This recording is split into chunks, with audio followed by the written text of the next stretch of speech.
Bonsoir, chers amis politiques.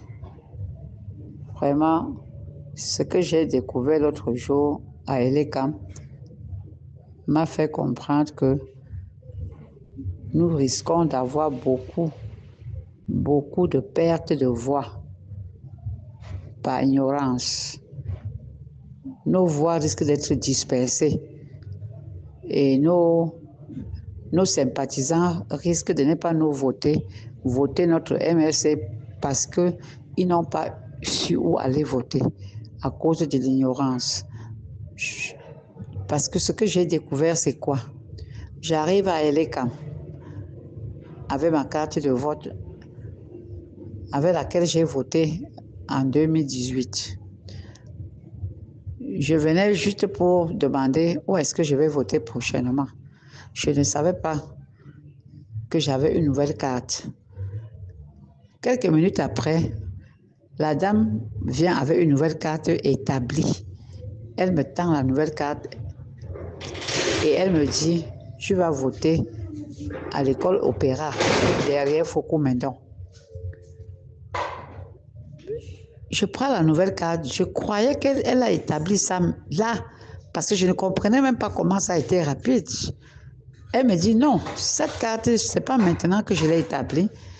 Ta carte est établie depuis, parce que désormais, on ne vote plus chez les chefs. Comme on ne vote plus à la chefferie, toutes les personnes qui ont voté à la chefferie en 2018, leurs cartes ont été reproduites avec des nouveaux bureaux de vote. Ça veut dire que tous ces cartes-là, même s'il y a 5000 personnes qui ont voté chez le chef en 2018, ça veut dire qu'il y a 5000 cartes reproduites qui sont à Elekam, je peux dire en souffrance pour attendre les concernés. Moi, je ne savais pas. Je ne savais pas que j'avais une carte reproduite qui m'attendait à Elekam.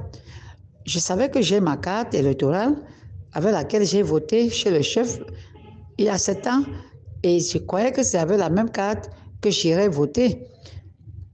Et je croyais même que quand on va me montrer le nouveau bureau de vote, c'est toujours avec la même carte que je vais aller voter. Mais non, ça veut dire que la carte que je gardais sur moi était plus possible de voter avec. Cette carte n'était plus valide, puisque la nouvelle a été reproduite. Celle-là ne servait plus à rien. Donc, le jour où J devait arriver, je devais sortir de chez moi disant que je m'en vais voter. J'arrive d'abord, je ne sais pas où aller. J'ai une carte où je me coince, même si je vais dans le bureau de vote, là où je devais voter, j'ai une carte de chez le chef en main que j'ai utilisée chez le chef. On va me dire non, ça ne marche plus ici. Mais entre-temps, ma carte, je ne l'ai pas en main. La nouvelle carte, je ne l'ai pas en main parce que personne ne devait aller encore en ce jour-là fouiller pour me donner la carte qui a été reproduite pour que je vote avec. Personne ne devait plus avoir mon temps. Donc, je devais carrément rentrer chez moi et n'avoir que mes larmes pour pleurer parce que j'aurais perdu une voix. Donc, je crois que beaucoup de gens sont dans cette situation. Il y a beaucoup de gens. Parce que quand j'arrive à la maison, j'explique ça à mon fils. Il me dit, maman, je suis dans la même situation que toi. Parce que lui aussi, il ne savait pas que sa carte qu'il garde, qu'il chérit à la maison, n'a plus de valeur.